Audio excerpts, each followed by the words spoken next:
Now, if you remember, in 2016, 15-year-old Natasha Ednan-Laperouse died. She had an allergic reaction after eating a baguette that contained sesame. Now, since then, her parents, Nadim and Tanya, have set up the Natasha Allergy Research Foundation and have been campaigning for better food labelling laws. Later today, they're going to be visiting Thorpe Hall School in Waltham Forest, who have introduced an allergy-free menu. Now, Natasha's father, Nadim Ednan-Laperouse, joins me now. Very good morning to you, Nadim.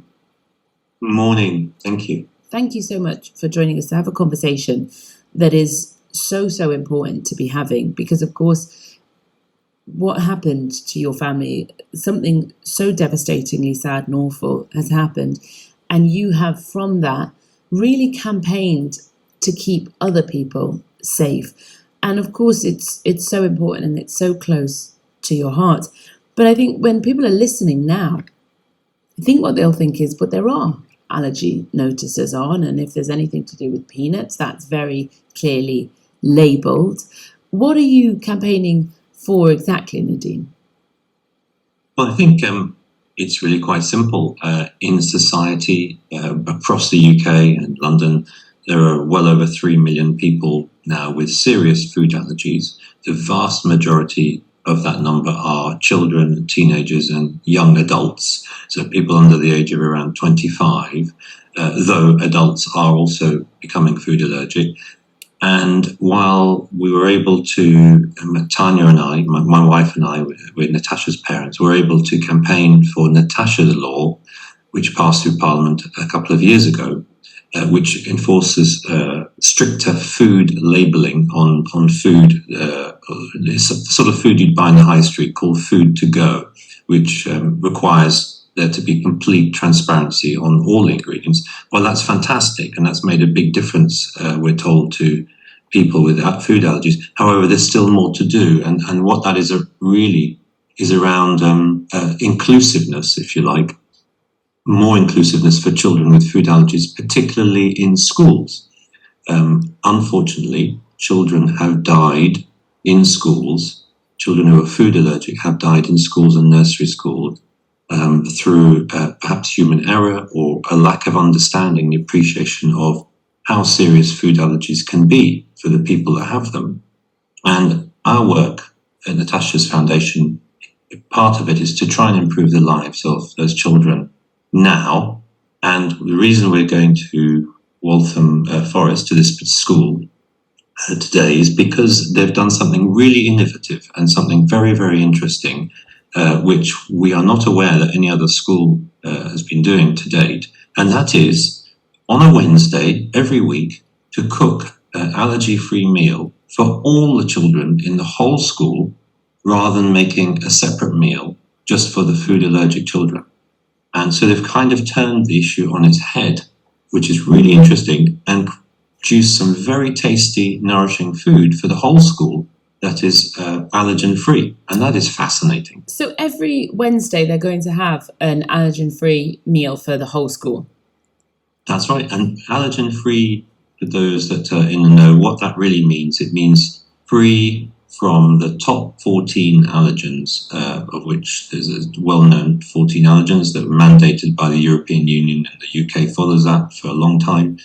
And this tasty meal is for the whole school, and not just for the children that are food allergic. And it rather kind of turns like the whole idea that, you know, an allergen-free meal is boring, tasteless, and so on its head, because the chefs have come up with great ways of being creative and making wonderful food. And what it also does then, I suppose, is begin a conversation and make everyone in that school more aware of the importance of it. Yes, that's exactly right. It's exactly that. By changing something, in effect, in this case, on the menu, it's essentially bringing about a natural situation where there's conversation across the whole school, and that's all the children, around the food that they eat, and also the food that food allergic people need to eat, or to avoid, in this case, particular allergens, and spreads the message in a very natural way if you like, in a non-threatening way, not a scary way, and allows that conversation to happen across the school. It's a really interesting idea, and we're looking forward to seeing this in action today. And is the hope that more schools might take on something like this?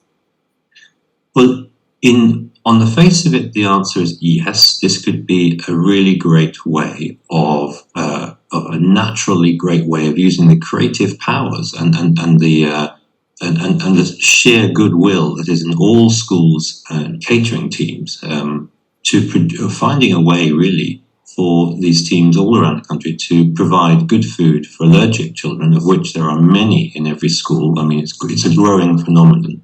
And at the same time, nourish all the other children as well. So in other words, it's like one solution fits all. And that's really, really interesting because, of course, if you have to buy lots of different foods for different recipes, there is a slightly higher cost. And this could avoid that as well. Yes, of course. And you might see it being rolled out into more days, and in future, who knows, it might be schools change their menus so that they're always allergen-free.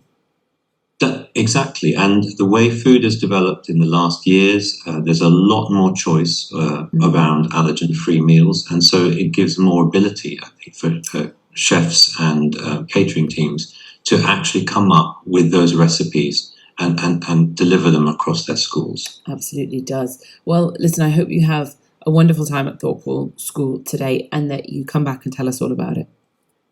Thank you very much. Appreciate it. Thank you. Thank you, Nadim, for joining us this morning on the programme. That was Nadim Ednan-Laperouse, who set up with his wife Tanya the Natasha Allergy Research Foundation, and are doing all that they can to campaign for safety measures around food and allergies so that what happened to them when they lost their daughter Natasha never has to happen to another family again.